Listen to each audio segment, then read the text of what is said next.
কাটানো হয়ে গেছিলো। এবার ধুয়ে মেজে সেদ্ধ করে নিয়েছিলাম। সেদ্ধ করে নিয়ে এই দেখো জল ঢেলে ফেলে দিয়েছি, নাহলে কুচকুচ করবে। জল ঢেলে ফেলে দিয়ে আমি যে এটা চাপাবার জন্য একটু কড়াই তেল দিয়েছি। তেল দিয়ে শুকনো লঙ্কা দিয়েছি, একটু কালো জিরে দিলাম, কাঁচা লঙ্কা দেবো, একটু রসুন বাটা দেবো।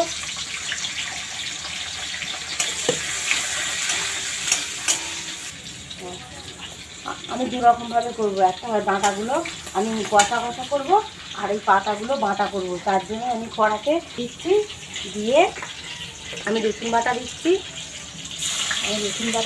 একটুখানি রসুন বাটা দিয়ে বন্ধুরা দেখতে থাকো।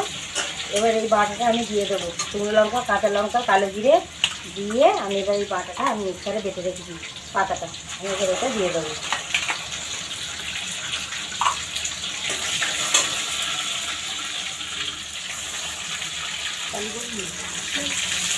রসুন, কাঁচা লঙ্কা, কালো জিরে বাটা হয়ে গেছে। এবার আমি দিয়ে দেবো পেঁয়াজগুলো।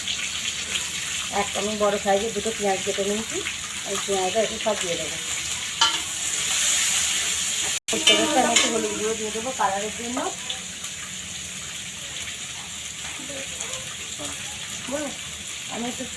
আমি একটু হলুদ গুঁড়ো দিয়ে দিলাম কালারের জন্য। আমি এবার এই ডাঁটাগুলো কষার জন্য আমি একটু দিয়ে দেবো। তেল দিয়ে ভালো করে ভেজে নেবো। ভেজে নিয়ে তোমরা দেখতে থাকো। আমি দুরকমভাবেই করেছি, আমি দুরকমভাবেই তোমাদের দেখাচ্ছি। তোমাদের ভালো লাগলে লাইক, কমেন্ট, শেয়ার করবে। একটা কমেন্ট সেদ্ধ করে রেখে দিয়েছিলাম, জলটা ঢেলে দিয়েছি। দিয়ে এবার এইটার সঙ্গে তেলের সঙ্গে আমি এগুলো দিয়ে কষবো।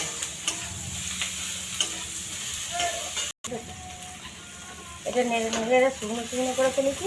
দেখো বন্ধুরা, খুব সুন্দর হয়েছে, খুব সুন্দর গন্ধ ছেড়েছে। তোমরাও খেয়ে দেখবে করে, তারপরে মতো বলবে।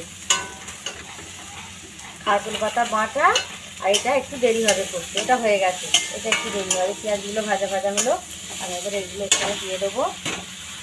দিয়ে আমি এগুলো ডাঁটাগুলো করবো, চাপা দিয়ে দিয়ে করবো আমি, যাতে আর একটু ভালো করে সেদ্ধ হয়ে যায়, ভালো করে সুন্দর ভাজা হয়।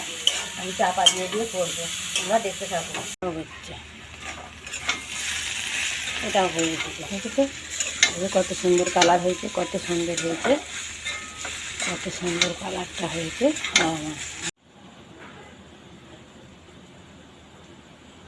এই যে নেড়ে নেড়ে নেড়ে নেড়ে কড়াতে যখন ইয়ে হয়ে যাবে, শুকনো হয়ে যাবে, তখন নাড়বে নিতে হবে।